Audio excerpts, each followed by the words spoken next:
Hi hello friends, welcome back to our channel. ఈరోజు మన వీడియోలో సిల్క్ థ్రెడ్ బ్యాంగిల్స్ చేయబోతున్నామండి. కడా look వచ్చేలాగా డిజైన్ చేయబోతున్నానండి. సో దానికి ఫస్ట్ నేను ప్యాచెస్ చేసుకుంటున్నాను. సో మనం ఓహెచ్పి షీట్ మీదైనా ఆర్ వ్యాక్స్ స్ట్రిప్ మీదైనా చేసుకోవచ్చు ప్యాచెస్.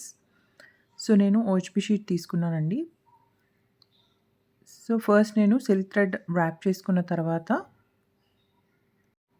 ఇలా ప్యాచెస్ రెడీ చేసుకున్నాను. ఓహెచ్పి షీట్ మీద గ్లూ స్టిక్ చేసుకొని నాకు కావాల్సిన డిజైన్‌ని క్రియేట్ చేసుకుంటున్నాను. సో దానికి నేను ఇక్కడ రౌండ్ షేప్ కుందన్స్ తీసుకున్నాను. అది సెంటర్‌లో స్టిక్ చేస్తున్నాను. సో ఇలాగా రౌండ్‌గా వైట్ కలర్ కుందన్ స్టిక్ చేస్తున్నాను.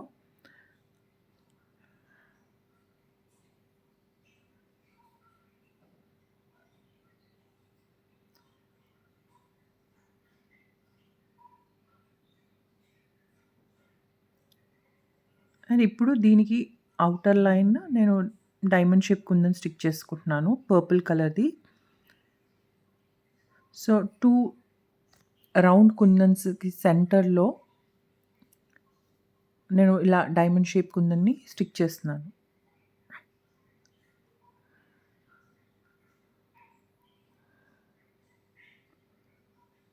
సో ఇలా రౌండ్‌గా స్టిక్ చేసుకున్న తర్వాత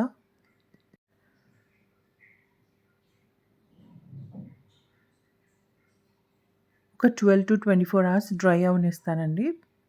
సో డ్రై అయిన తర్వాత ఇలా కట్ చేసుకుంటాను.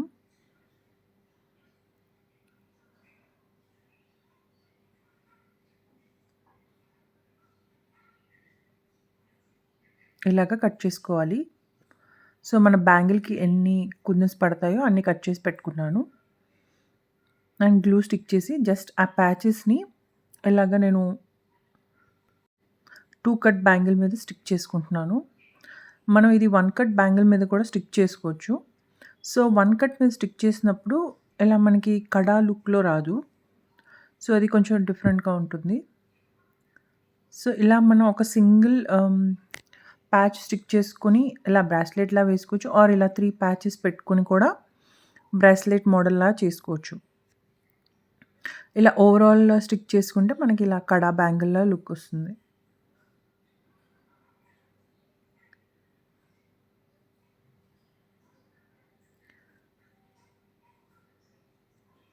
వన్ కట్ బ్యాంగిల్ అయితే డైరెక్ట్‌గా మనం స్టిక్ చేసుకోవచ్చు ఇదే మోడల్‌ని. ఇది 2 కట్ తీసుకున్నాను కాబట్టి ప్యాచెస్ చేసి స్టిక్ చేసుకున్నాను. I hope you like this video. Please do like, share and subscribe.